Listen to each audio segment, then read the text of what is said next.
dengan tangan kananku. Yesus memberiku kemenangan.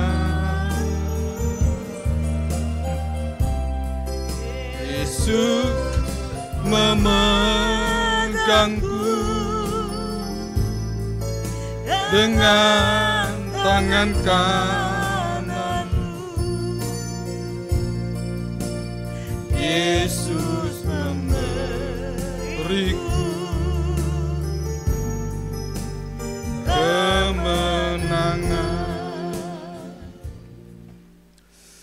Puji Tuhan, sidang jemaat yang dikasihi Tuhan Yesus Kristus, baik yang ada di ruangan ini yang bisa mengikuti ibadah ini secara virtual, baik siaran langsung, siaran tunda, maupun sidang jemaat yang baru pertama kali mengikuti ibadah ini. Salam sejahtera bagi kita sekalian dan selamat sore. Selamat beribadah, selamat menikmati anugerah dan kemurahan Tuhan. Kita akan bersama-sama menaikkan sebuah pujian nomor 17 buku Nyanyian Tambahan, Mengalirlah Kuasa Roh Kudus. Nyanyian Tambahan, Mengalirlah Kuasa Roh Kudus.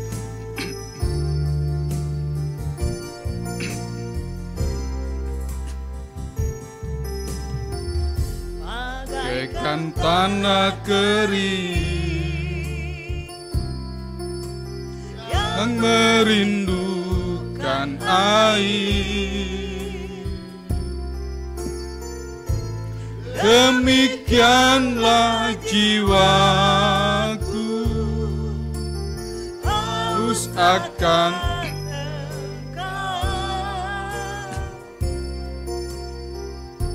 ku rindu selalu hadir-Mu di hidupku, memulihkan jiwaku, hapuskan air mataku. Sidang jemaat, mari sama-sama kita berdiri. Mengalirlah kuasa Roh Kudus, mengalirlah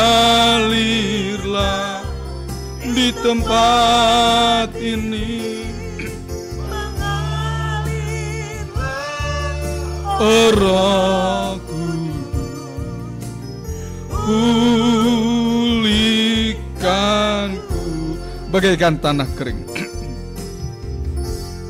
Bagaikan tanah kering merindukan air, demikianlah jiwaku haus akan Engkau, rindu selalu hadir-Mu di hidupku, memulihkan jiwaku, hapuskan air mataku,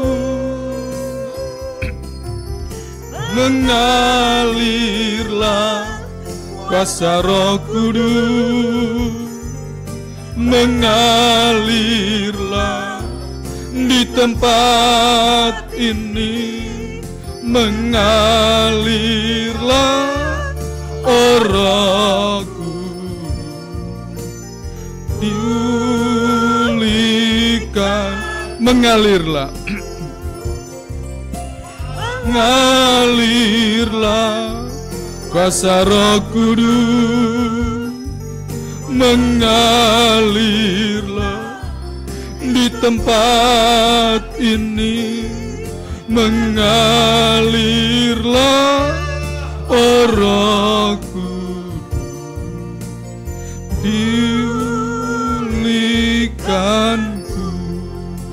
Haleluya Yesus, haleluya. Terima kasih Tuhan, terima kasih buat segala kemurahan anugerah Tuhan bagi kami sebagai kehidupan yang penuh dengan dosa dan kesalahan. Engkau berkenan untuk memilih kami, untuk memanggil kehidupan kami menjadi milik kesayangan-Mu ya Tuhan. Sehingga kehidupan kami memiliki suatu pengharapan bahwa kehidupan kami suatu hari kelak akan bersama-sama dengan pribadi-Mu Tuhan, dalam kemuliaan, dalam kekekalan ya Tuhan. Dan menyambut akan kasih dan kemurahan-Mu, pada kesempatan sore hari ini kami datang bersama-sama Tuhan, mempersembahkan kehidupan kami, tubuh, jiwa, roh kami kepada pribadi-Mu Tuhan, untuk Kau jamah, untuk Kau garap kerjakan kehidupan ini Tuhan, supaya menjadi suatu kehidupan yang layak di hadapan pribadi-Mu, suatu kehidupan yang dibaharui, yang diubahkan oleh tangan kasih kemurahan-Mu, baik lewat kuasa firman pengajaran-Mu Tuhan, baik juga lewat Roh Kudus-Mu maupun kasih-Mu yang akan Kau curahkan di tengah-tengah ibadah dan pelayanan pada kesempatan sore hari ini ya Tuhan. Oleh sebab itu kami mengundang pribadi-Mu sebagai imam besar agung kami di tengah-tengah kami Tuhan, untuk mengepalai ibadah ini, memimpin kami dari permulaan, pertengahan hingga akhirnya nanti. Ulurkan tangan-Mu menjawab pribadi lepas pribadi Tuhan. Perciki kami dengan percikan darah-Mu, dan urapi kami dengan urapan yang kuat daripada Roh Kudus-Mu Tuhan. Kuasai kehidupan kami, kuasai ruangan ini ya Bapa. Pakai kami pelayan-pelayan untuk bisa melayani sidang jemaat semuanya. Terima kasih Tuhan, terima kasih. Kuasa-kuasa gelap mengganggu, menghalang, merintangi, dengan segala tipu dayanya bersatu hati kami tolak usir semua, yaitu di dalam nama Tuhan Yesus Kristus. Segala setan kami perintahkan pergi, darah Yesus yang berkuasa. Terima kasih Tuhan, terima kasih. Dan kami memulaikan ibadah ini hanya di dalam nama Bapa, Anak laki-laki dan Roh Kudus, yaitu Tuhan Yesus Kristus. Haleluya, amin. Puji Tuhan, silakan duduk kembali sidang jemaat yang dikasihi Tuhan. Kita akan lanjut memuji dan membesarkan nama Tuhan. Kita akan menyanyikan sebuah pujian nomor 70 dari buku nyanyian tambahan ini, nomor 70. Tuhan adalah gembalaku.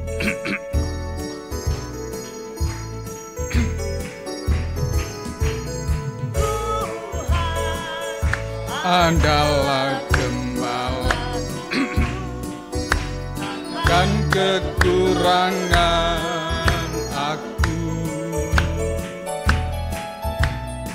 Ia membaringkan aku di padang yang berumput hijau. Ia ke air yang tenang, Ia menyegarkan jiwaku. Ia menuntun di jalan yang benar, oleh karena namanya. Sekalipun aku berjalan dalam lembah kekelaman,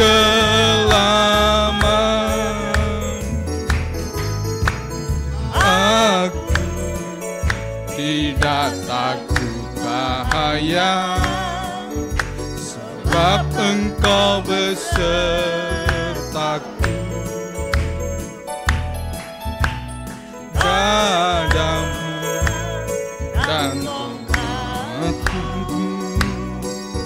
itu yang menuntun aku. Ia membimbingku ke air yang tenang, Ia menyegarkan jiwaku. Ia menuntunku di jalan yang benar, oleh karena namanya. Sekalipun aku berjalan dalam lembah kegelapan, Ia Ia membimbingku. Ia membimbingku ke air yang tenang. Ia menyegarkan jiwaku. Ia menuntunku di jalan yang benar, oleh karena namanya. Sekalipun aku berjalan dalam kekelaman, dan aku puji nama Tuhan. Kehidupan kita sebagai umat Tuhan yang telah dipanggil, dipilih, kita harus belajar untuk tergembala dengan sungguh-sungguh, sebab sebagai perlindungan kita di tengah-tengah padang gurun ini, kalau bukan Gembala Agung yang memelihara kehidupan kita, kita tidak bisa apa-apa. Puji nama Tuhan. Kita akan lanjutkan memuji Tuhan dengan pujian nomor 54 dari bukunya yang tambahan, nomor 54, Setetes Darah.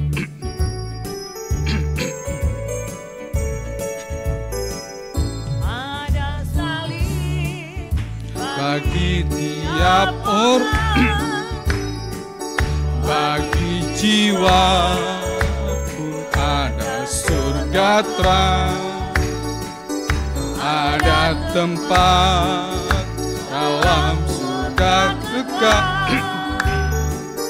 Ku dapat ya karunia Golgota, setetes darah Yesus yang suci, itu selamat, damai dan abadi. Dia hancurkan rantai dosa. Oh heranlah darahnya Kalvari. Ayat yang kedua, tiap hari, tiap hari Tuhan penuh sayang, dengan cinta, kuasa dan rahmat-Nya. Dia sembahyang buat saya tiap hari.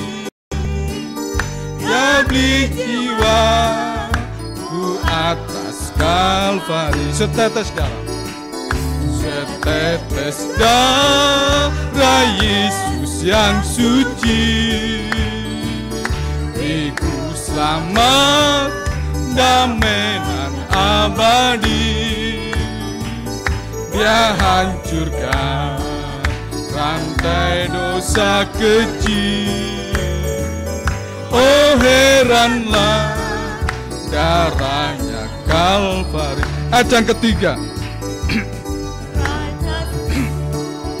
Cisnap dosaku, hilangkan segala susah sakitku. Dia beserta padaku selamanya, sampai ku masuk surga yang bakal. Setetes darah Yesus yang suci,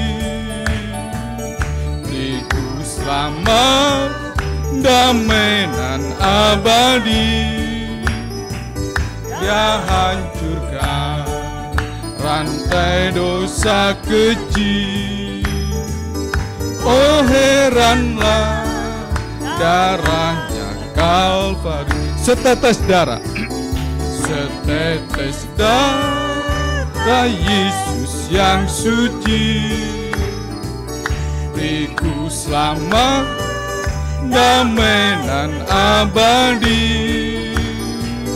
Dia hancurkan rantai dosa kecil. Oh heranlah darahnya Kalvari. Puji nama Tuhan. Dan saatnya bagi kita sekalian untuk mendengarkan suara firman Tuhan, dan kita akan menyanyikan sebuah pujian nomor 50 bukunya yang tambahan, Penuhilah Bejanaku.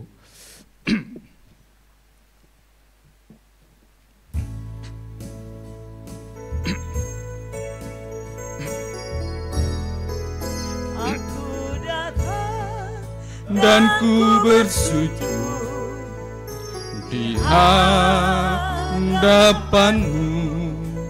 ku rasakan indah hadiratmu. Aku buka mata hatiku dan seluruh jiwaku untuk ku nikmati firman.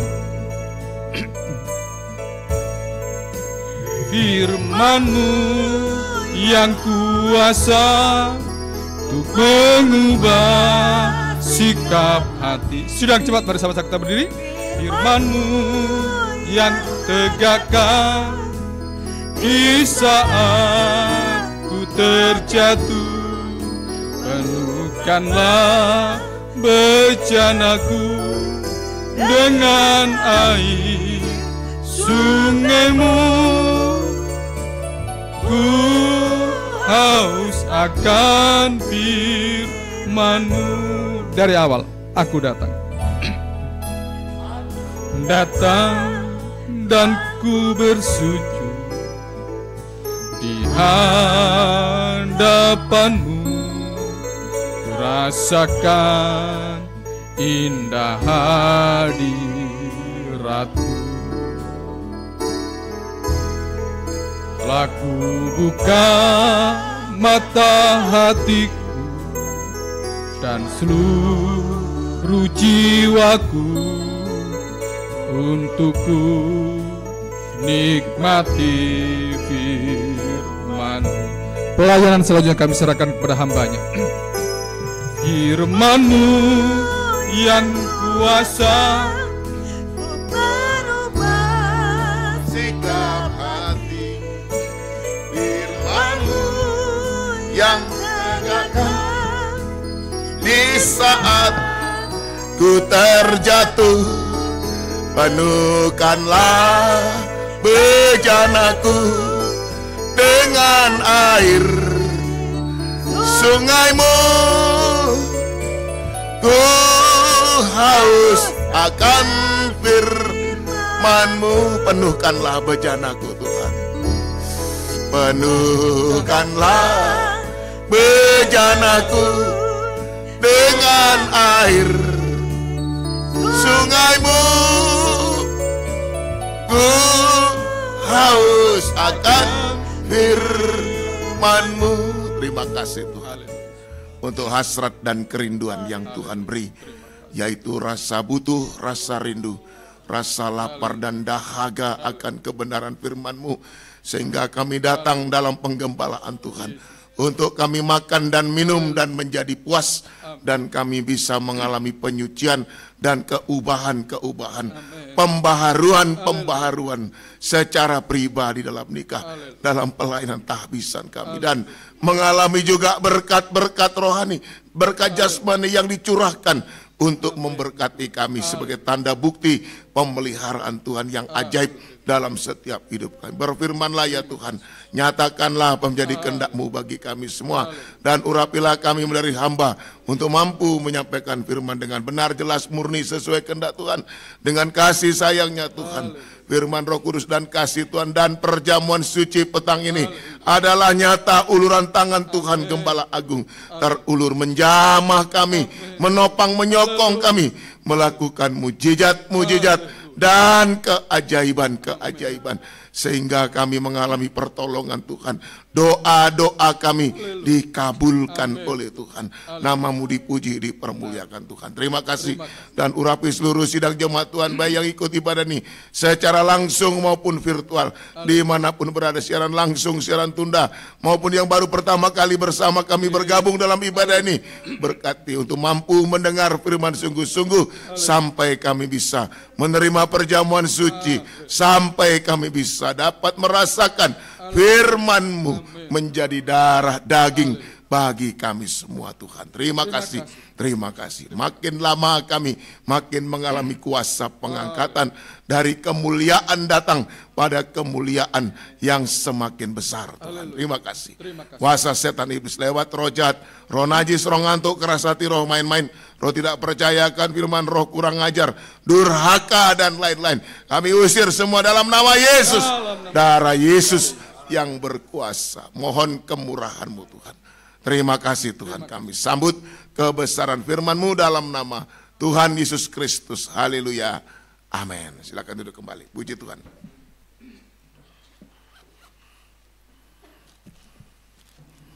Bapak-bapak dan ibu-ibu, seluruh sidang jemaat yang dikasihi Tuhan, rekan-rekan seperjuangan, hamba-hamba Tuhan yang berkenan untuk bisa bersama dengan kami dalam ibadah ini, bersama istri saya sampaikan bagi kita semua salam sejahtera dalam kasih sayangnya Tuhan Yesus Kristus dan selamat sore semua. Puji Tuhan, Tuhan memberkati kita semua. Baik, kita akan melanjutkan firman penggembalaan dalam pengajaran tabernakel. Kita masih berada pada pintu gerbang tabernakel. Pintu gerbang tabernakel. Kita sudah sampai pada tiang yang keempat, karena di pintu gerbang tabernakel ada 4 tiang tembaga. Pintu gerbang tabernakel menunjuk, kalau dulu pintu gerbang tabernakel jasmani, sekarang sudah tidak ada lagi. Sekarang arti yang rohani dari pintu gerbang tabernakel adalah pintu iman, pintu keselamatan. Pintu iman, pintu keselamatan. Kisah Rasul pasal 4 ayat 12. Kisah Rasul pasal 4 ayat 12. Di kolong langit ini tidak ada nama lain yang diberikan yang olehnya kita bisa selamat selain daripada nama Tuhan Yesus Kristus. Tidak ada keselamatan pada siapapun selain di dalam pribadi Tuhan Yesus Kristus. Keyakinan ini sudah harus mantap dan permanen. Keyakinan ini sudah harus mantap dan permanen dalam setiap hidup kita.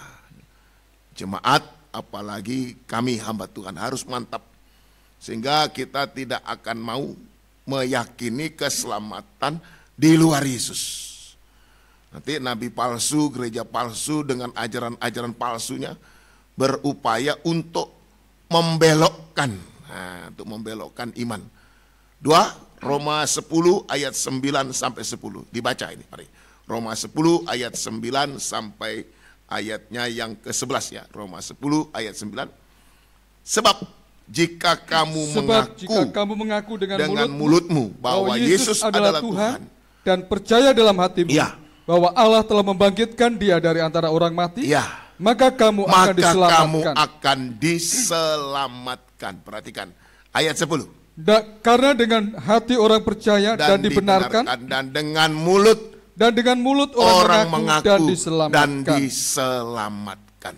11. Karena kitab suci berkata, barang siapa yang percaya kepada Dia, kepada Yesus, tidak akan dipermalukan. Tuhan tolong kita semua. Itu arti secara keseluruhan pintu gerbang tabernakel sekarang, akhir zaman.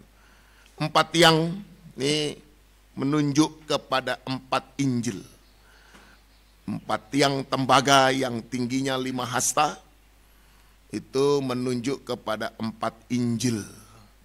Yang pertama, Injil Matius menampilkan Yesus sebagai Raja segala raja. Injil Matius menampilkan Yesus sebagai Raja segala raja. Juga sudah dijelaskan ya. Lalu Injil Markus menampilkan Yesus sebagai hamba. Sebagai hamba. Sudah diterangkan. Lalu Injil Lukas menampilkan Yesus sebagai anak manusia dalam sengsaranya. Sudah kita lewati ajaran ini. Kemudian yang terakhir Injil Yohanes menampilkan Yesus sebagai anak Allah dalam kemuliaannya. Nah, ini yang sekarang kita pelajari ya.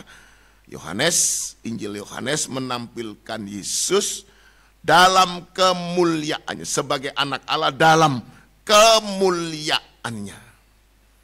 Ada 7 cahaya kemuliaan Yesus sebagai anak Allah dalam Injil Yohanes. Ada 7 cahaya Yesus sebagai anak Allah dalam kemuliaannya. 1, Yohanes 6 ayat 35, 48, 49.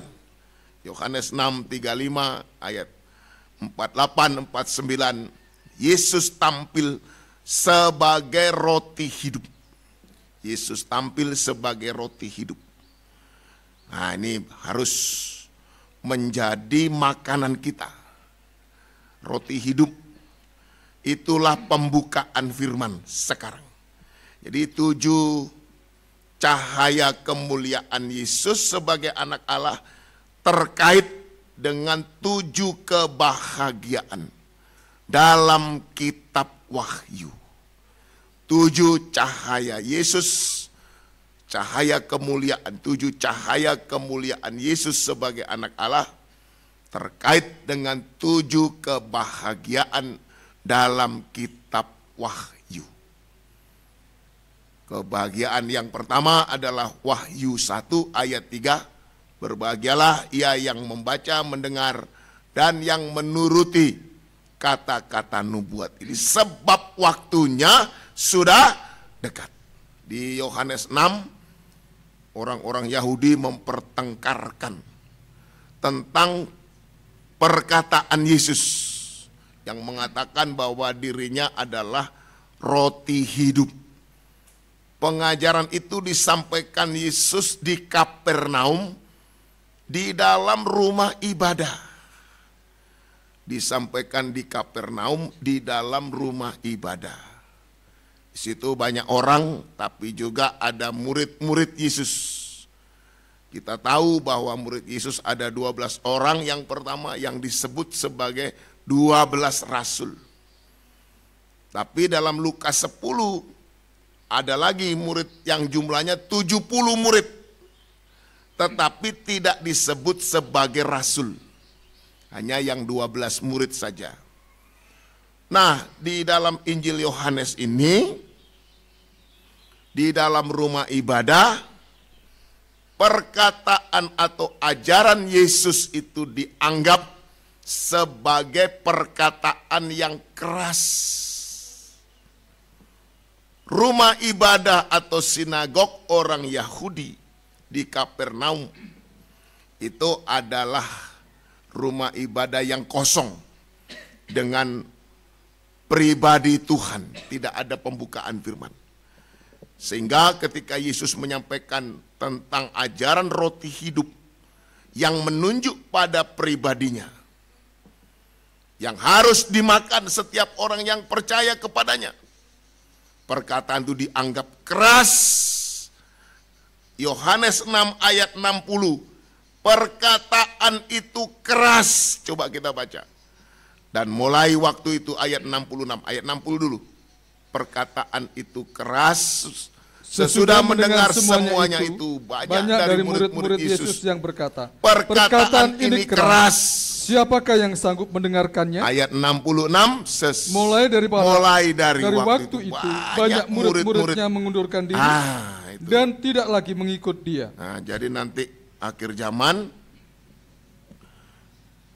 banyak orang yang meninggalkan Tuhan, meninggalkan penggembalaan oleh sebab 2 perkara. Yang pertama adalah kerasnya, suasana kerasnya, suasana keras, penyucian, suasana penyucian yang keras lewat pembukaan firman. Itu membuat orang tidak dapat menerima, mengatakan bahwa ajaran ini sangat keras. Dalam Yeremia 23 ayat 29, Firman Tuhan itu seperti godam yang menghancurkan batu. Mengapa penampilan firman menjadi sangat keras akhir zaman ini? Karena menghadapi dosa yang seperti bukit batu keras, harus digodam, harus dipalu, dan seperti nyala api.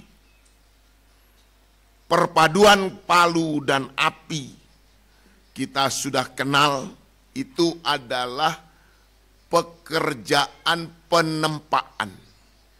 Contohnya di pandai besi, ada palu, ada api. Jadi kalau firman Tuhan terasa keras, terasa menghantam keras, seperti api yang membakar, sebenarnya Tuhan sedang membentuk kehidupan kita, digembleng, ditempa, supaya berguna. Tidak menjadi besi tua yang tidak berguna, yang hanya dibuang begitu saja, ya. Puji Tuhan. Tuhan tolong kita semua. Puji Tuhan. Lalu yang kedua, mengapa orang undur tinggalkan Tuhan? Sebab kerasnya penyucian lewat percikan darah. Jadi ada dua macam penyucian yang harus dijalani oleh gereja Tuhan. Nomor satu, lewat ketajaman firman yang keras, tajam, keras, sehingga membuat daging ini tidak mampu menerima. Yang kedua, penyucian puncak adalah percikan darah. 1 Petrus 4 ayat 12 sampai 14. 1 Petrus 4 ayat 12 sampai 14, yakni penyucian lewat diizinkan menderita karena Tuhan, karena kehendak Tuhan, karena pekerjaan Tuhan, karena menjadi hamba Tuhan, karena menjadi jemaat yang berpegang teguh pada firman kabar mempelai. Harus dihina, diejek, difitnah, dianiaya bahkan. Semua itu diizinkan Tuhan seperti percikan darah. Itu tertulis dalam kitab Imamat pasal 16 ayat 1 dan seterusnya. Pada waktu hari raya pendamaian, imam besar Harun masuk ke ruangan maha suci.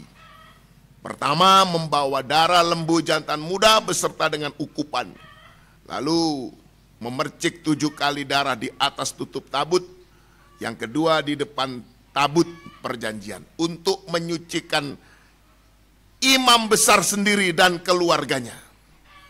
Lalu dia keluar lagi, dia sembelih domba jantan dengan cara yang sama, dia bawa darahnya ke ruangan maha suci. Lalu memercikkan 7 kali seperti tadi yang pertama. Jadi percikan yang kedua di depan tabut perjanjian itu punya arti. Tabut itu gereja Tuhan. Sekarang mau tidak mau, suka tidak suka, menjelang kedatangan Tuhan kedua kali, kita orang semua harus mengalami percikan darah penyucian, yaitu rela sengsara atau diizinkan sengsara, menderita karena kebenaran, karena kehendak Tuhan, karena pengajaran yang benar. Dan di sini nanti banyak orang kecewa, merasa tidak ditolong Tuhan, Tuhan jauh, Tuhan tidak perhatikan, sehingga dia putus asa dan undur tinggalkan Tuhan. Seperti murid-murid yang 70 itu, tidak lagi mengikut Tuhan. Itu cahaya yang pertama. Dikaitkan dengan Wahyu 1 ayat 3. Kebahagiaan yang pertama, yaitu kebahagiaan membaca, mendengar, dan melakukan firman Tuhan. Sebab waktunya sudah dekat. Membaca, mendengar, melakukan sama dengan sekarang. Sama dengan kita makan dan minum firman Tuhan. Membaca, mendengar, melakukan firman Tuhan sama dengan kita sedang makan dan minum firman Tuhan. Pastikan benar-benar hidup kita telah berada pada kegerakan makan dan minum firman Tuhan. Hasilnya bahagia menjelang kedatangan Tuhan. Kalau kita tidak berada pada kegerakan makan dan minum firman Tuhan, maka hanya akan ada pada kegerakan dosa makan dan minum. Tidak ada yang lain. Saya ulangi. Jika kita tidak berada, tidak memastikan diri secara pribadi, rumah tangga, nikah, buah nikah kita, berada dalam kegerakan makan dan minum firman Tuhan, sehingga kita hidup rohani bertumbuh, maka kita hanya akan ada pada kegerakan dosa makan dan minum. Dosa zaman Nuh, dosa zaman Lut yang terulang kembali sekarang dengan sangat hebat. Dan tidak ada orang yang kebal menghadapinya. Jangan sombong kita berhadapan dengan dosa makan minum, mulai merokok, mabuk, narkoba, makan makanan yang dilarang oleh Tuhan. Termasuk makan darah itu ya, dilarang oleh Tuhan. Oh, sekarang orang menentang firman Tuhan. Hanya gara-gara makanan. Menentang kebenaran firman Tuhan. Hanya gara-gara makanan yang lewat di sini. Tapi menentang firman Tuhan sekarang. Hebat dosa ini, ya. Tidak ada yang kebal. Sebab itu jangan sombong. Pastikan kita tadi ada dalam gerakan makan dan minum yang benar. Makan minum firman Tuhan. Sehingga kita hidup bertumbuh dan layak menyongsong kedatangan Tuhan kedua kali. Yang kedua, cahaya yang kedua. Yohanes 8 ayat 12. Yohanes 8 ayat 12. Yesus tampil sebagai terang dunia. Yesus tampil sebagai terang dunia. Baca ayat 12. Ya, Yohanes Maka 8 Yesus ayat 12. berkata pula kepada orang banyak, katanya, akulah terang dunia. Akulah terang dunia. Barang siapa mengikut aku, ia tidak akan berjalan dalam kegelapan, melainkan ia akan mempunyai terang hidup. Ya, puji Tuhan. Dia satu-satunya terang. Tapi jangan lupa, ayat ini terkait dengan Wahyu 14 ayat 13. Kebahagiaan yang kedua yakni, berbahagialah orang yang mati dalam Tuhan sejak sekarang ini. Sungguh kata Roh, supaya mereka boleh beristirahat dari jerih lelah mereka, karena segala perbuatan mereka menyertai mereka.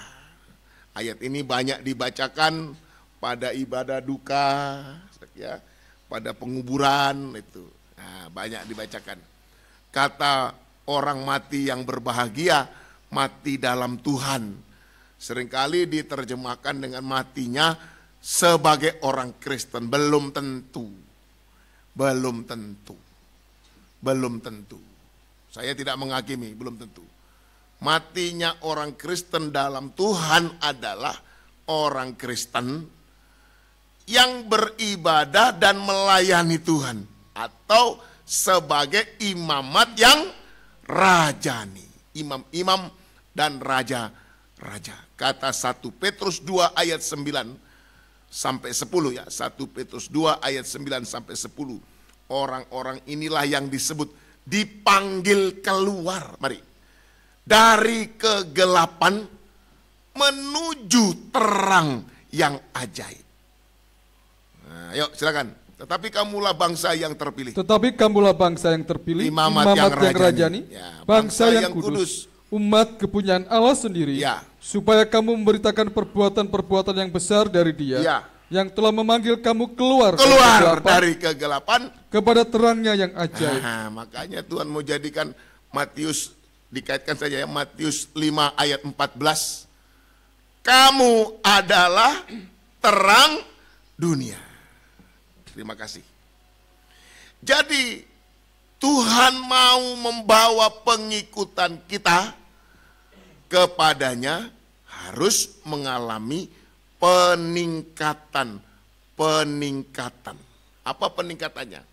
Yesus terang dunia, kita diproses untuk bisa menjadi terang dunia. Peningkatannya adalah sampai kota yang terletak di atas gunung. Kota yang terletak di atas gunung, Wahyu 21 ayat 9-10. Wahyu 21, nah ini peningkatan. Jadi saudaraku, Tuhan lewat dia tampil sebagai terang dunia, kita dijadikan terang oleh Tuhan. Ada proses tadi, keluar dari kegelapan, dipanggil keluar dari kegelapan.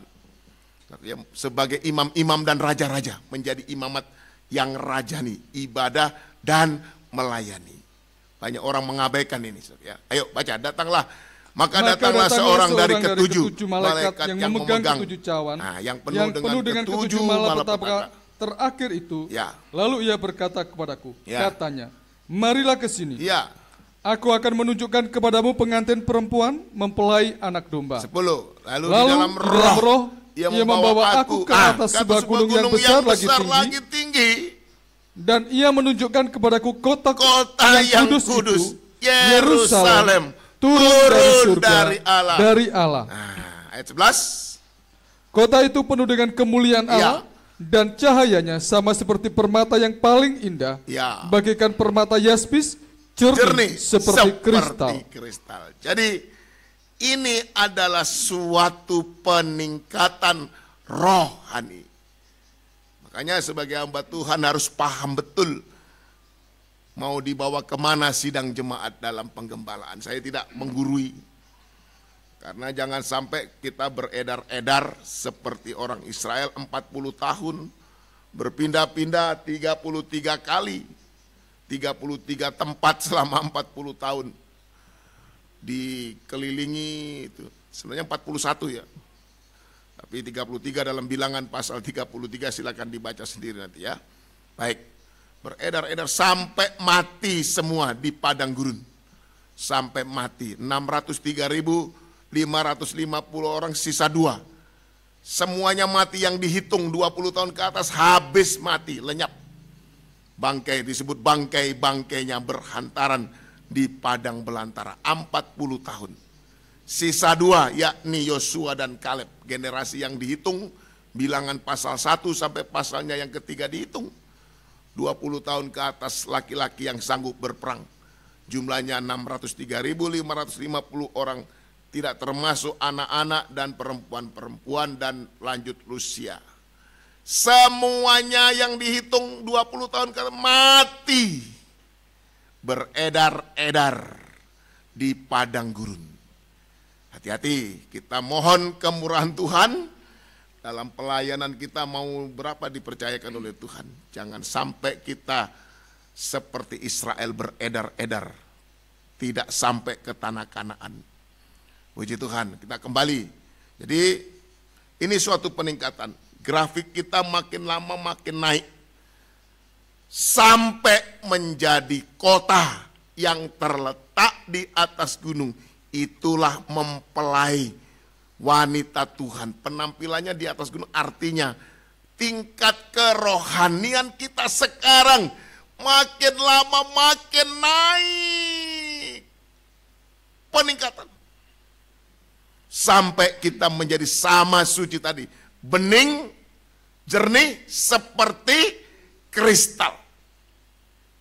Tidak ada yang tersembunyi, semua transparan, bening seperti kristal. Di Yohanes 4 ayat 14, ketika Yesus bertemu dengan perempuan Samaria, Tuhan berkata, kalau kamu minum dari air yang akan kuberikan, air itu akan menjadi mata air dalam hati yang memancar terus menerus sampai kesudahan zaman. Tadinya perempuan itu nimba di sumur, habis nimba lagi, habis nimba lagi, tidak pernah puas. Tapi air yang diberikan Tuhan akan, kita baca ayat 14, Yohanes 4 ayat 14. Ya, tapi barang siapa minum air yang Tapi akan barang siapa kuberikan minum kepadanya, air yang akan kuberikan kepadanya, ia tidak ia tidak akan haus untuk selama-lamanya. Ya, Sebaliknya sebaliknya, air yang akan kuberikan kepadanya ya, akan menjadi mata air di dalam dirinya, ya, yang terus-menerus memancar sampai kepada hidup yang Puji kekal. Tuhan. Peningkatan ini kelihatan dalam hidup kita sebagai orang Kristen, apalagi sebagai hamba Tuhan. Mula-mula orang kenal hanya ya mata air yang biasa-biasa. Itu kalau ketemu mata air ya gitu. Tapi lama-lama dia memancar, keluar, meninggi. Sudah dikenal orang, oh benar ya, ternyata dia itu hamba Tuhan yang sungguh-sungguh. Sudah mulai kelihatan air memancar dari jauh, orang bilang ada air mancur di sana. Mana? Oh, kalau dari sini tidak kelihatan terlalu dekat. Jarak 100 meter sudah kelihatan memancar. Segar. Sudah jadi kesaksian. Ini peningkatan. Kemudian Yohanes 7 ayat 37 sampai 39. Sudah jadi aliran. Mari, Yohanes 7 ayatnya yang ke-37. Yohanes 7 ayat 37.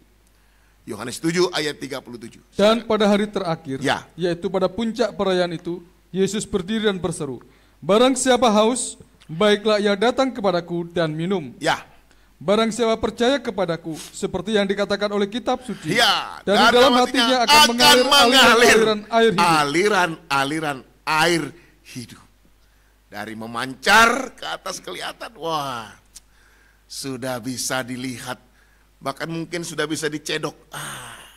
Sudah bisa jadi berkat, sudah bisa jadi saksi. Dalam nikah, dalam pelayanan, dalam pergaulan kaum muda ya, sudah memancar. Wah, puji Tuhan, air hidup.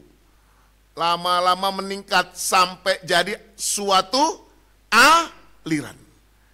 Jangkauannya sudah lebih jauh. Dan yang menikmati sudah lebih banyak. Sudah lebih banyak. Bisa menikmati. Saya selalu memberikan pelajaran kepada anak-anak kami, kepada sidang jemaat, tentang pelayanan memberi. Dulu gembala saya, guru saya almarhum mengajar, memberi itu dari yang kita butuhkan, yang kita perlukan. Kalau kita memberi dari kelimpahan kita, orang dunia bisa melakukan lebih hebat dari kita. Salah seorang gubernur yang terkenal sekarang suka memberi. Kenapa? Karena dia kaya, banyak uangnya, tiap bulan terima dari YouTube, dari Facebook, dari Instagram, dari mana-mana. Itu kalau diakumulasikan miliaran, makanya dia enak saja. Berapa butuh? Sekian, kasih. Coba kalau dari yang dia butuhkan. Kelebihan anak Tuhan dan hamba Tuhan memberi dari apa yang kita butuhkan. Sehingga rumusnya lebih bahagia memberi daripada menerima. Bukan menerima tidak baik, tidak bahagia. Menerima bahagia juga, saya senang juga menerima. Tapi terlebih bahagia memberi daripada menerima. Suatu waktu praktek pengajaran, suatu waktu saya sudah terima pelajaran dari Tuhan lewat gembala. Praktek, dikunjungi teman. Dikunjungi teman, belum punya pelayanan, masih numpang sama orang tua. Waktu itu masih bantu-bantu pekerjaan Tuhan di panti asuhan. Nggak punya apa-apa, tapi saya punya uang kalau nggak salah 5.000 rupiah. Waktu itu almarhum teman saya Pendeta Urianto datang cerita firman lalu pulang. Waktu itu ojek dari Buyung Pondoli sampai Tentena 3.000 rupiah. Saya punya uang 5.000 saja. Saya ingat ajaran itu. Saya beri. Dan kami bahagia. Pendeta Urianto bilang, luar biasa ini. Belum pegang sidang tapi, ya sudah, enggak usah banyak cerita. Saya carikan ojek sampai ke Tentena, puji Tuhan. Lama-lama dilatih, firman terus bekerja. Suatu waktu, sampai Tuhan menjawab doa-doa kami suami istri. Pelayanan terlebih bahagia memberi daripada menerima. Memberi dari yang kami perlukan. Saya punya banyak kesaksian. Dan itu hidup sekali. Berkali-kali saya dan istri hanya tinggal mengangkat dua tangan, menangis di hadapan Tuhan. Kagum dengan cara Tuhan bekerja. Benar firman Tuhan, Tuhan tidak pernah berdusta. Itu suatu peningkatan. Puji Tuhan. Sampai nanti menjadi aliran air hidup. Jangkaunya lebih jauh. Dan makin banyak yang minum airnya.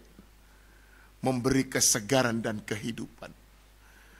Bukankah kita rindu mengalami peningkatan semacam ini? Puncaknya nanti kota itu ada di atas gunung. Tak mungkin tersembunyi. Itulah mempelai wanita Tuhan yang ditampilkan, kata Wahyu pasal 14 ayat 1. Ditampilkan bersama Yesus di atas bukit Sion. 144.000 itu bilangan rohani. Itulah mempelai, tubuh inti mempelai wanita Tuhan ditampilkan.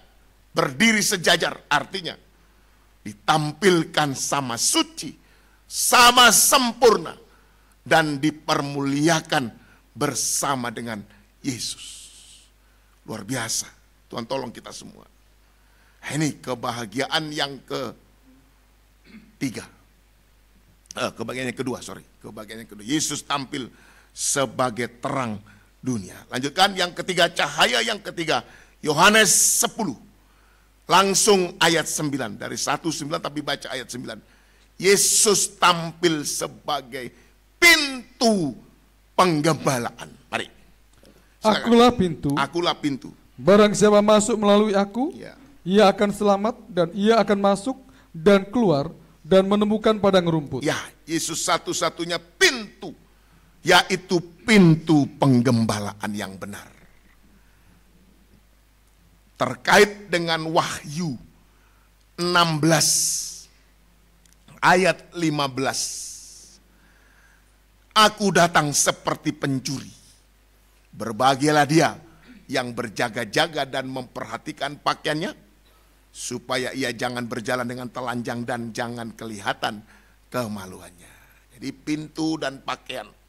Dalam tabernakel kita ditunjukkan ada 3 pintu penggembalaan.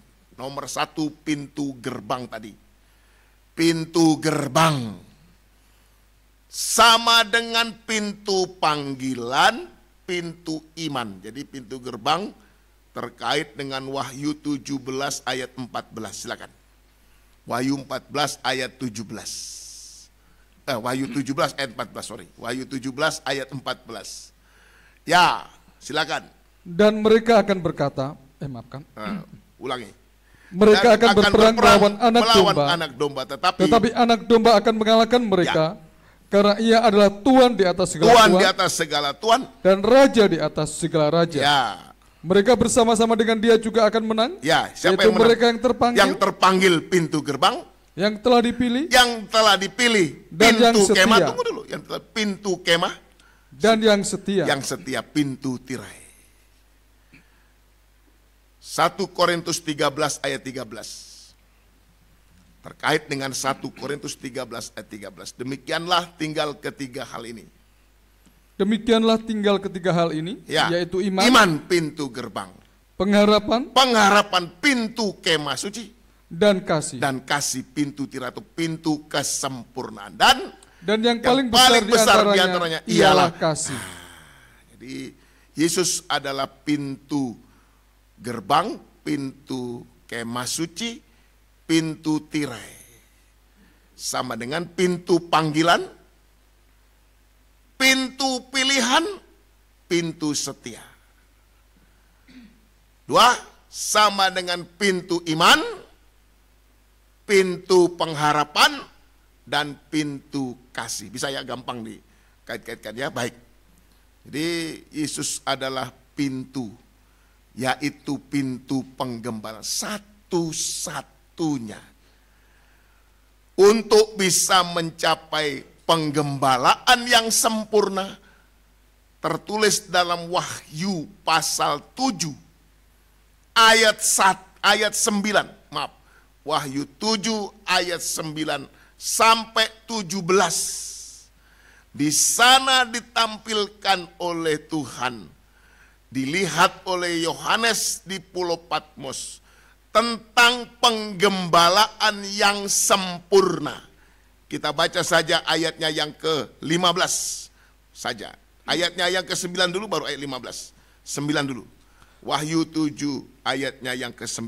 Ayo. Kemudian daripada itu aku melihat sesungguhnya suatu kumpulan besar orang banyak yang tidak dapat terhitung banyaknya. Ya, puji Tuhan, dari segala bangsa dan suku dan kaum dan bahasa. Ya. Berdiri di hadapan takhta dan di hadapan Anak Domba. Ya, memakai jubah putih dan memegang daun-daun palem di tangan mereka. Jadi tubuh mempelai wanita Tuhan terdiri dari berbagai-bagai bangsa, suku, kaum, dan bahasa. Atau gereja secara universal. Gereja Tuhan secara universal di seluruh penjuru bumi. Nah, semuanya memakai seragam putih berkilau-kilauan. Langsung saja ayatnya yang ke-15 sampai 17. Karena itu mereka berdiri di hadapan takhta Allah dan melayani Dia siang malam di bait sucinya. Dan ia yang duduk di atas takhta itu akan membentangkan kemahnya di atas mereka. Mereka tidak akan menderita lapar dan dahaga lagi. Dan matahari atau panas terik tidak akan menimpa mereka lagi. 17. Sebab Anak Domba yang di tengah-tengah takhta itu akan menggembalakan mereka. Dan akan menuntun mereka ke mata air kehidupan. Dan Allah akan menghapus segala air mata dari mata mereka. Jadi sasaran Tuhan menunjukkan kita 3 pintu supaya kita berkerinduan dan masuk melalui 3 pintu ini untuk mencapai penggembalaan yang sempurna. Puji Tuhan. Jadi apa hubungannya dengan Wahyu 16 ayat 15 tadi? Di situ tentang pakaian yang harus kita jaga. Jadi kita ini bukan orang yang tidak berpakaian. Memang betul tadinya kita telanjang, betul. 1 Petrus pasal 2 tadi ayat 9 sudah dibaca ya. Ayat 10 sekarang. Ayat 10. Nah, ini saya tunjukkan ayatnya ya. Kamu yang dahulu bukan umat Allah. Berarti kalau bukan umat Allah, umat siapa? Kalau bukan umat Allah, umat siapa? Umat setan. Telanjang atau berpakaian? Telanjang, ya. Kamu, ayo. Kamu yang dahulu bukan umat Allah. Gelap. Kegelapan bukan umat Allah, umat setan. Telanjang, tetapi yang sekarang telah menjadi umatnya. Nah, dulu, ayo. Yang dahulu tidak dikasihani, tetapi yang sekarang telah beroleh belas kasihan. Puji Tuhan. Di mana belas kasihan kita peroleh? Yohanes 19 ayatnya yang ke-23 disebutkan di sana. Di atas kayu salib Yesus ditelanjangi. Pakaiannya disobek menjadi 4 bagian. Secara simbolis dibagi kepada 4 prajurit. Untuk menutup sekarang. Yesus di kayu salib memberikan pakaian kebenaran keselamatan. Mazmur 132 ayat 9 dan ayat 16. Kita diberi pakaian kebenaran keselamatan. Seperti pakaian Yesus yang disobek menjadi 4 bagian. Untuk menutup ketelanjangan orang berdosa pada 4 penjuru bumi. Termasuk kita petang ini. Dalam letak geografis kita ada di Asia Tenggara. Tapi kalau lihat bumi, Kita adalah bangsa timur, orang timur. 4 penjuru bumi ya, timur, barat, utara, selatan. Yang mendapatkan kemurahan Tuhan. Dulunya telanjang, bukan umat Tuhan. Hidup di dalam kegelapan, lalu dipanggil keluar. Sekarang bukan orang telanjang, tapi sudah diberi pakaian. Persis seperti Adam dan Hawa di Taman Eden. Waktu jatuh dalam dosa langsung telanjang, pakaian kemuliaannya diambil oleh Tuhan. Tapi Tuhan memberikan jalan keluarnya. Dia panggil dulu panggil Adam, Adam di mana engkau? Begitu sudah bertemu dengan Tuhan. Singkat ceritanya,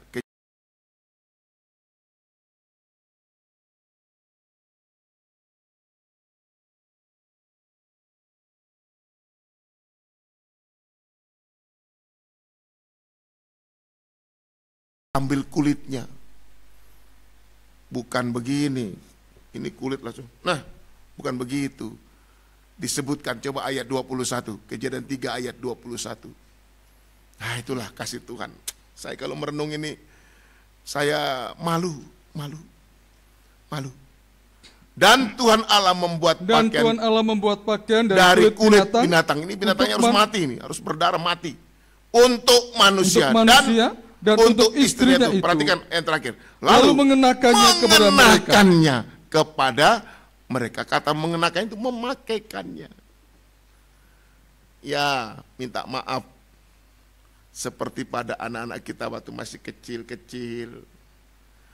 Ponakan saya sekarang umur berapa ini? 10 tahun. Oh, dulu waktu masih kecil, bapak tua yang kasih mandi, kasih bajunya. Oh, sekarang jangankan mau pakai bajunya. Wow, ngumpet dia kalau mandi. Jauh. Nah, karena sudah tahu malu. Bayangkan, Tuhan mengenakan pakaian. Ini betul-betul sesuai. Efesus 5 ayat 27. Efesus 5 ayat 27. Di situ ada kata memandikan. Tuhan memandikan. Kata memandikan ini sama dengan Tuhan di dalam kuat kuasa korban Kristus berkenan menyentuh bagian-bagian hidup kita yang paling kotor dan menjijikkan. Yang kita sendiri jijik untuk menyentuhnya. Tapi Tuhan menyentuhnya, memandikan kita. Baca ayat 26. Ayat 26. Untuk menguduskannya, sesudah ia menyucikannya dengan memandikannya dengan air dan firman. Oh, Tuhan tolong kita, mari. Supaya dengan demikian, ia menempatkan jemaat di hadapan dirinya dengan cemerlang, tanpa cacat, atau kerut, atau yang serupa itu. Tetapi supaya jemaat kudus dan tidak bercela.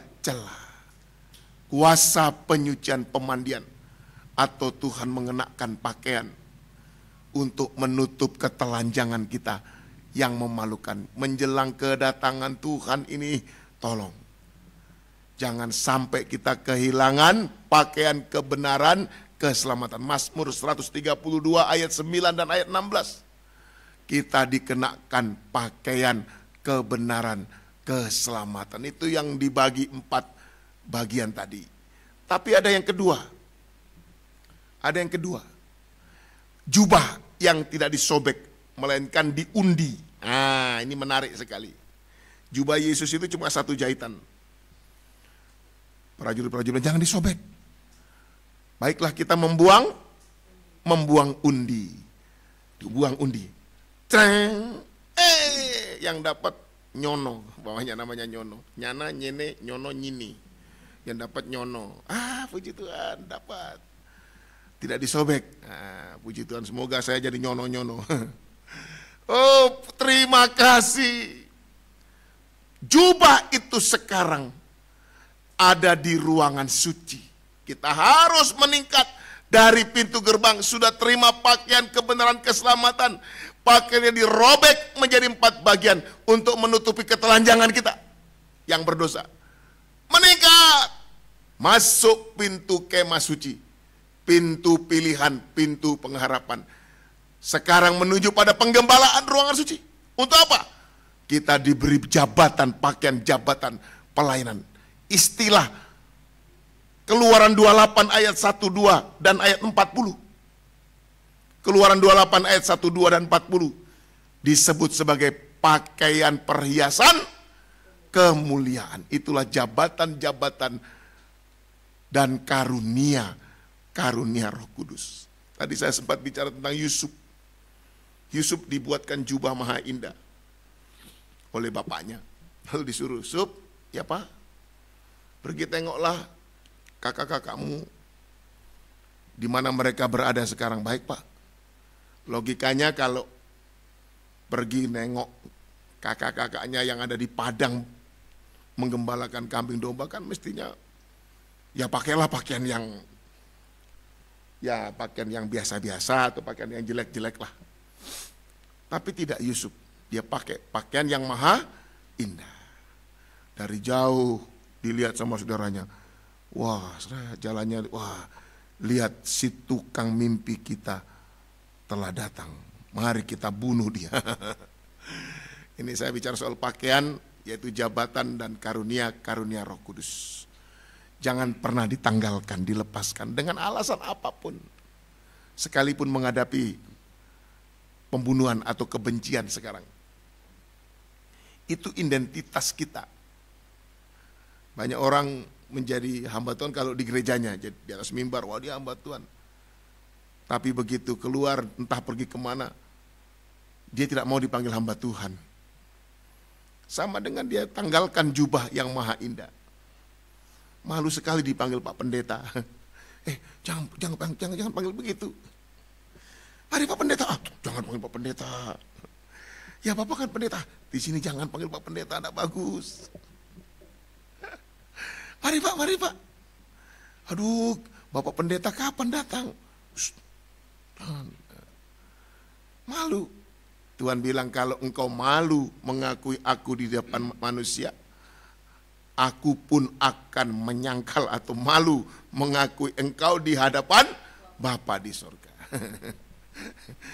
Jadi jubah maha indah dipakai kemanapun kita pergi dan berada. Bahwa kita bukan orang sembarangan. Kita adalah jemaat dan hamba Tuhan.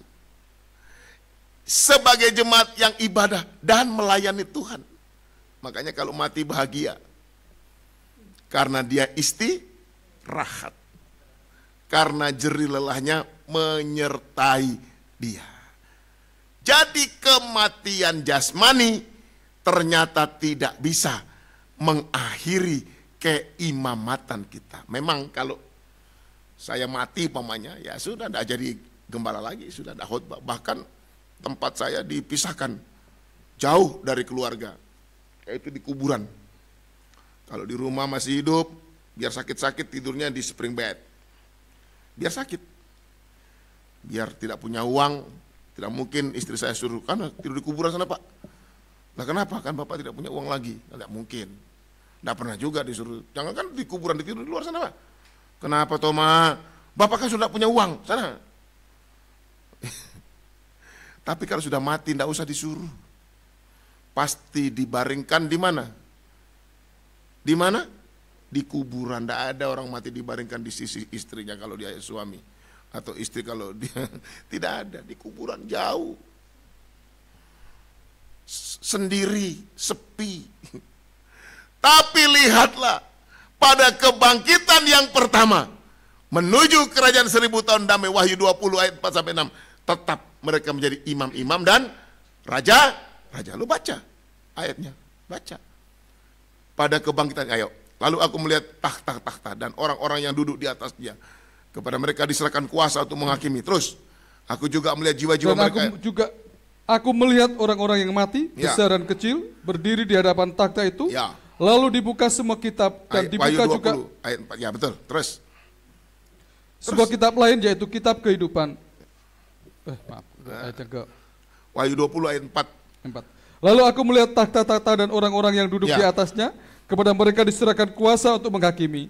Aku juga melihat jiwa-jiwa mereka yang telah dipenggal kepalanya karena kesaksian tentang Yesus dan karena firman Allah yang tidak menyembah binatang itu dan patungnya dan yang tidak juga menerima tandanya pada dahi dan tangan mereka. Dan mereka hidup kembali dan memerintah sebagai raja bersama-sama dengan Kristus untuk masa 1000 tahun. Terus. Tetapi orang-orang mati yang lain tidak bangkit sebelum berakhir masa yang 1000 tahun itu. Inilah kebangkitan pertama. Terus berbahagialah ia. Berbahagia dan kuduslah ia yang mendapat bagian dalam kebangkitan pertama itu. Kematian yang kedua tidak berkuasa lagi atas mereka. Tapi mereka akan menjadi imam-imam Allah dan Kristus. Dan mereka akan memerintah sebagai raja bersama-sama dengan dia. Kalau 1000 tahun lamanya. Ini kita adalah orang Kristen hamba Tuhan yang ibadah dan melayani Tuhan. Menjadi imam-imam dan raja-raja. Sesuai dengan jabatan pelayanan. Andaikan saja diizinkan meninggal. Kita meninggal dalam Tuhan. Dan kata Alkitab, berbahagia. Untuk apa? Istirahat. Tapi semoga, mudah-mudahan semoga kita diizinkan hidup semua sampai kedatangan Tuhan kedua kali. Kita diubahkan sekejap mata, seret. Lalu bersama orang yang mati dalam Tuhan bangkit menuju kerajaan 1000 tahun damai, tetap jadi imam-imam dan raja-raja, yaitu orang yang ibadah dan melayani Tuhan. Maka dari itu ibadah itu harus diperjuangkan. Ibadah dan melayani Tuhan dalam sistem penggembalaan adalah sebagai adaptasi kita untuk hidup di surga. Penyesuaian diri untuk bisa hidup di surga. Kata Wahyu 22 ayatnya yang ketiga, tugas kita di surga nanti hanya beribadah dan melayani Tuhan. Makanya kalau di dunia ini kita malas ibadah, jemaat malas ibadah, lalu ditanya, nanti kalau Tuhan datang masuk mana? Surga. Kenapa tidak ibadah? Ya, bacalah Wahyu 22 ayat 3. Maka tidak ada akan lagi laknat takhta Allah dan takhta anak domba akan ada di dalamnya. Dan hamba-hambanya akan beribadah kepadanya. 1 Timotius 4 ayat 7-10. Ibadah melayani itu harus kita perjuangkan. Namanya saja berjuang. Butuh pengorbanan. Yang kedua, dalam perjuangan ada juga yang menjadi pembelot, pengkhianat, atau apa namanya itu kalau pengkhianat lah dalam perjuangan. Berkorban, korban waktu, tenaga, harta, kepentingan, macam-macam. Boleh kita korbankan dalam ibadah. Tapi juga hati-hati, akan ada yang jadi pengkhianat. Apa Pak namanya kalau orang sedang berjuang perang terus dia membelot, itu namanya apa? Disersi ya. Disersi. Dia pergi ke musuh, kasih tahu, kekuatannya ini cuma segini. Pengkhianat. Ada petugas yang jual senjata ke pemberontak. Wah, nah, itu tidak dapat disangkal. Ada yang berjuang mati-matian, sungguh-sungguh korban waktu, tenaga, harta, kepentingan, macam-macam dikorbankan. Tapi ada juga yang membelot dan gugur. Namanya harus diperjuangkan. Harus diperjuangkan. Ibadah itu harus diperjuangkan. Melebihi kita memperjuangkan apapun di dunia ini. Terima kasih Pak Pendeta Aben. Saya dapat kekuatan, saya saksikan kepada jemaat. Waktu saya tanya anak, salah satu anaknya, di mana yang satu? Sudah di sini. Lalu ibadahnya mana? Online. Saya bilang puji Tuhan. Langsung jiwa sebagai seorang gembala melonjak. Saya bilang kepada beliau, khusus untuk penggembalaan, jangan sembarang. Sekarang ini, waktu Yesus mau mati di Injil Yohanes juga ya, waktu Yesus mau mati itu ada murid yang paling dikasih, Yohanes namanya. Ada ibunya, ibu Yesus, ibu Maria. Dia berkata kepada murid yang dikasihinya, inilah ibumu. Artinya Yesus tidak sembarangan menitipkan jiwa ibunya kepada sembarang orang. Boleh kita baca kalau tidak percaya. Yohanes 19. Yohanes 19. Ya, Yohanes 19 ayatnya yang ke 26.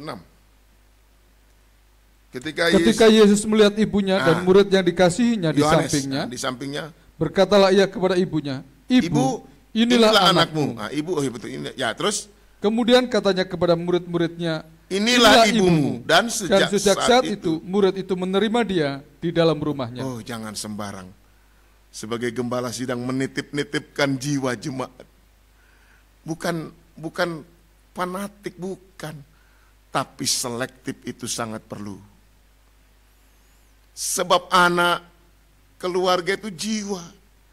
Mungkin tadinya dia ada, dipercayakan pada kita, tapi oleh karena satu dan lain hal. Ya, kalau dulu informasi belum seperti sekarang. Dulu ada yang belum ada YouTube, belum.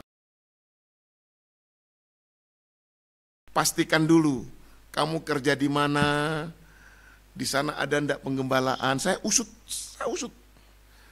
Bila perlu kalau ada, saya datangi. Biar jauh saya datangi. Atau kalau saya telepon dulu, masih ada telepon. Ya, harus saya tahu betul. Ya karena memang keadaan. Tapi sekarang sudah era digital, informasi digital. Sudah mempermudah jalan kita untuk selamat. Jangan sembarang-sembarang menitipkan jiwa. Yesus tahu Yohanes itu siapa. Dia murid yang dekat dan bersandar di dada Yesus.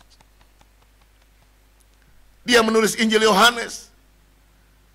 Dia menulis surat 1, 2, 3 Yohanes. Dia dekat. Dan kepadanya Yesus menitipkan jiwa. Sebagai gembala sidang, kita berdoa. Supaya kita tidak sembarang-sembarang. Ini perkara nasib manusia yang lain. Penggembalaan itu menentukan nasib sekarang dan nasib yang akan. Ini bukan bicara soal finansial atau kurang pendapatan. Nanti kalau dia berkurang, bukan itu. Tidak ada hubungannya dengan itu. Tapi ini soal kepercayaan Tuhan kepada seorang gembala sidang. Berat. Kecuali orang itu maunya sendiri undur, ditahan. Saya sudah punya, nggak bisa om, saya memang harus, kalau begitu ya apa boleh buat. Tapi saya doakan. Tapi ada yang masih mau diarahkan. Jangan keluar dari akar penggembalaan Tuhan. Menentukan sekali. Terakhir, 1 Timotius 4 ayat 16. Terakhir. Bahwa seorang gembala sidang menentukan selamat tidaknya sidang jemaat. Mari. 1 Timotius 4, awasilah dirimu. Awasilah dirimu sendiri dan awasilah ajaranmu. Mawas diri, mawas pengajaran. Terus. Bertekunlah dalam semuanya. Tekuni pengajaran itu. Karena dengan berbuat demikian. Karena jika kamu menekuni ajaran itu. Engkau akan menyelamatkan menyelamatkan dirimu sendiri. Dan semua orang yang mendengar. Dan semua orang yang mendengarkan engkau. Siapa nih semua orang? Sidang jemaat. Mawas diri, jaga diri, dan mawas pengajaran. Ini inti pelayanan. Dengan bertekun dan berbuat demikian, aku menyelamatkan diriku sendiri dan orang yang mendengarkan aku. Itulah sidang jemaat yang dipercayakannya kepadaku. Makanya tidak boleh sembarang menitipkan. Ini teladan. Baik, saya berterima kasih, senang sekali. Saya mendengar kisah itu senang. Waktu di rumah saya langsung melonjak. Cek. Wah, puji Tuhan. Saya langsung peluk beliau. Senang sekali. Online lebih baik. Ya mungkin dicemooh, dihina. Tapi kita percaya penggembala itu menentukan nasib kita di dunia ini sampai di dunia yang akan datang. Tuhan memberkati kita semua. Nanti cahaya yang keempat, jika Tuhan berkenan akan dilanjutkan pada ibadah yang akan datang. Tuhan memberkati kita semuanya. Kita tundukkan kepala. Kita mohon kemurahan Tuhan supaya kita diberi kuat dan teguh hati. Yang pertama sebagai hamba Tuhan, jabatan gembala, kuat dan teguh hati menggembalakan jemaat yang dipercaya. Yang kedua, sidang jemaat, kuat dan teguh hati yang ibadah online, kuat dan teguh hati untuk berpegang teguh pada firman penggembalaan meskipun secara virtual karena keadaan tetap setia. Untung ada jaringan internet, terima kasih kepada Tuhan. Untung ini zaman kemurahan terbesar. Kalau sudah di zaman internet masih binasa, sungguh sangat keterlaluan. Tuhan tolong kita, kita menyembah kepada Tuhan. Tanpa nyanyian kita menyembah kepada Tuhan. Patutlah kita mengucap syukur dan berterima kasih kepada Tuhan atas penggembalaan Tuhan dalam hidup kita ini. Oh, haleluya Tuhan. Yesus, terima kasih. Yesus. Tuhan tidak sembarangan mempercayakan jiwa. Sebelum dia bangkit, belum mati, sebelum bangkit, sebelum naik ke surga, dia percayakan ibunya. Yang nanti akhirnya Yohanes adalah menjadi murid yang menulis kitab Wahyu. Yang sedang kita pelajari malam ini juga. Yesus, terima kasih Tuhan.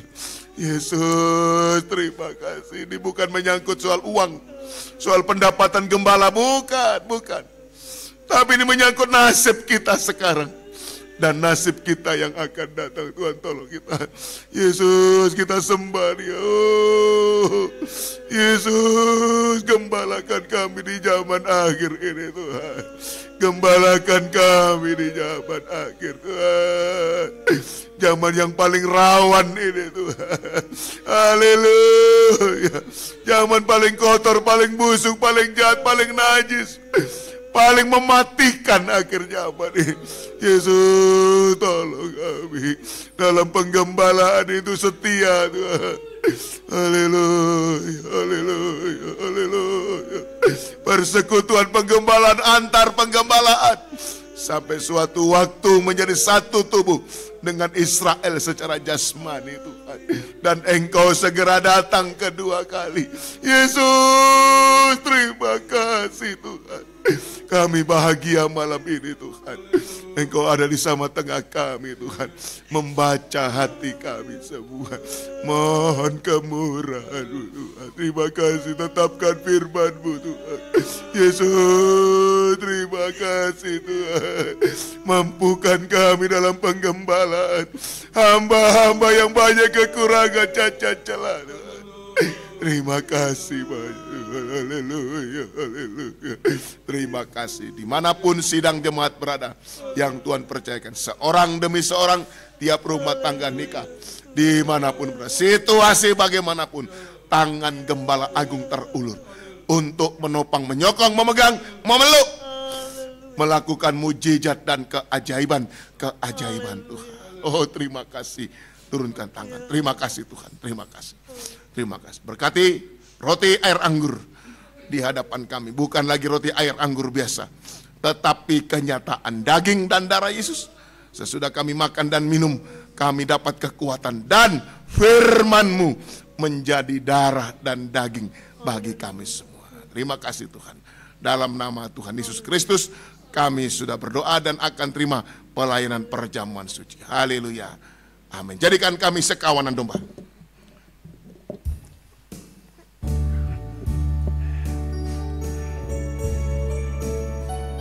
Jadikan kami sekawanan domba-Mu yang mengenal suara, mengerti kehendak-Mu, selalu disatukan dalam kasih-Mu menuju menuju keesaan tubuh mempelaimu.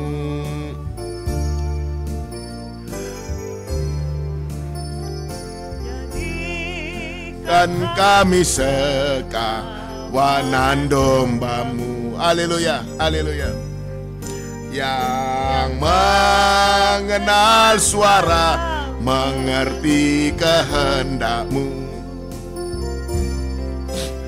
selalu disatukan dalam kasih-Mu, menuju keesaan tubuh mempelaimu. Jadikan kami mari kita sama-sama berdiri. Haleluya. Kanan dombamu. Haleluya, haleluya. Yang mengenal suara, mengerti kehendak-Mu, selalu disatukan dalam kasih-Mu, menuju keesaan tubuh mempelaimu. Haleluya, haleluya. Kita angkat roti tubuh Tuhan lebih tinggi dari kepala kita. Dengarkan firman Tuhan. Sebab apa yang telah kuteruskan kepadamu telah kuterima dari Tuhan, yaitu bahwa Tuhan pada waktu malam Ia diserahkan mengambil roti, sesudah Ia mengucap syukur, memecah-mecahkan atasnya dan berkata, inilah tubuhku yang diserahkan bagi kamu, perbuatlah ini menjadi peringatan akan aku. Haleluya.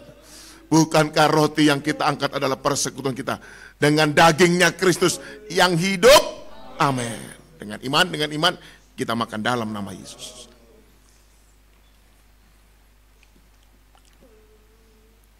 Kabulkanlah doa kami Tuhan, jawab doa kami, pulihkan keadaan kami, sembuhkan juga keadaan kami, pelayanan kami Tuhan, nikah, rumah tangga, ibadah kami Tuhan, tolong kita angkat cawan lebih tinggi dari kepala kita. Dengarkan firman Tuhan. Demikian juga Ia mengambil cawan sesudah makan lalu berkata, cawan ini adalah perjanjian baru yang dimeteraikan oleh darahku.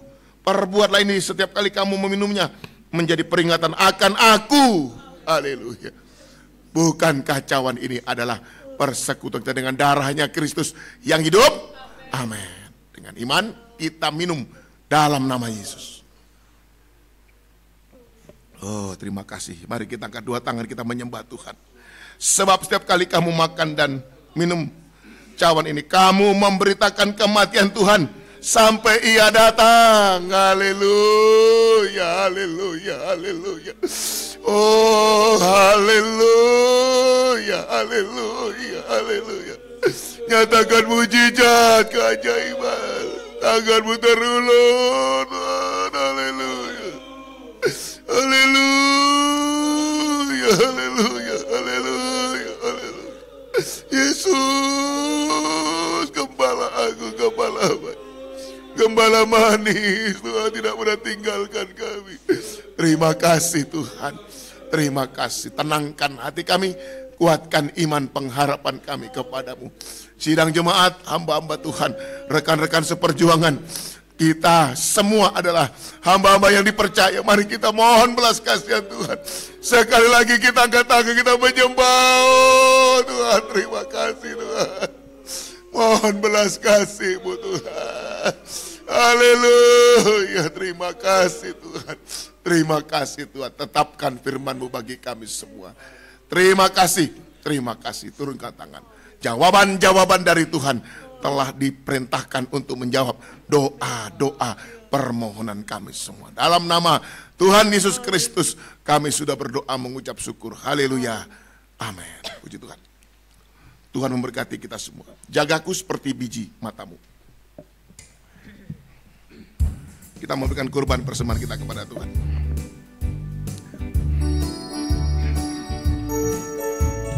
Jagaku seperti biji matamu, sembunyikan dalam naunganmu. Jangan biarkan aku mati rohani, Jagaku seperti biji matamu. Jagaku. Kita berdiri. Jagaku seperti biji matamu. Sembunyikan dalam naunganmu. Jangan biarkan aku mati rohani. Jagaku seperti biji matamu. Terima kasih Tuhan.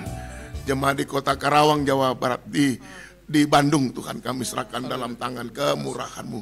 Gembala sidang gereja Betel Injil Sepenuh di Kota Bandung sekeluarga juga Tuhan berkenan untuk memberkati pelayanan mereka sekeluarga Tuhan. Juga yang ada di Kota Palu, di Kota Poso sekitarnya Tuhan, yang ada di Matia Lemba, Pamona Timur juga serahkan dalam tangan-Mu. Di Tangkura, di Patiunga, di Padalembara juga kami serahkan kepadamu. Pendengar virtual yang ada di Luwuk, Banggai, di Toili juga Tuhan, juga yang ada di Singapura dan Malaysia yang aktif ibadah raya juga kami serahkan dalam tangan-Mu. Tuhan berkenan untuk memberkati mereka. Di Balikpapan juga Tuhan, tolong di Salukaya juga di Mayoa kami serahkan dalam tangan Tuhan. Berkati termasuk pelayanan hamba-Mu Pendeta Abed Mamaha, juga anak kekasih yang masih dirawat di rumah sakit kami serahkan dalam tangan-Mu Tuhan. Mujizat Tuhan dinyatakan, Engkau berkenan dan menjamah anak ini, pulihkan dari keadaan setelah celaka ini Tuhan. Obat-obat yang dikonsumsi hanya sarana Tuhan, tapi mujizat datangnya dari Tuhan. Ampuni dia, sucikanlah Tuhan. Kuasa sakit penyakit kami lenyapkan dalam nama Yesus. Tuhan jamah, pulihkan, sembuhkan. Nama-Mu dipuji, dipermuliakan. Kuatkan hamba Tuhan ini. Pelayanan di Kilo 9 Tuhan, tolong Tuhan berkati hamba Tuhan sekeluarga. Buka jalan bagi jiwa datang dalam. Di tempat ini juga di Maliwuko Tuhan, tolong. Di Betania Tuhan, tolong. Di Welincu Tuhan, tolong. Berkatilah sesuai dengan firman-Mu Tuhan. Terima kasih. Mohon belas kasih-Mu Tuhan. Inilah doa kami kepadamu. Perjalanan pulang ke rumah masing-masing lindungi, sertai dengan kuat kuasa darah-Mu Tuhan. Tibakan semua dengan segala selamat. Nama Tuhan dipuji, dipermuliakan. Biar berkat-Mu dan damai sejahtera-Mu dalam persekutuan dengan Allah Bapa, Sang Putra dan Roh Kudus, dalam nama Tuhan Yesus Kristus menyertai kita semua mulai malam ini sampai Tuhan datang kembali kedua kali. Kami tamatkan ibadah kami dalam nama Tuhan Yesus Kristus. Haleluya. Amin. Selamat malam. Tuhan memberkati kita semua.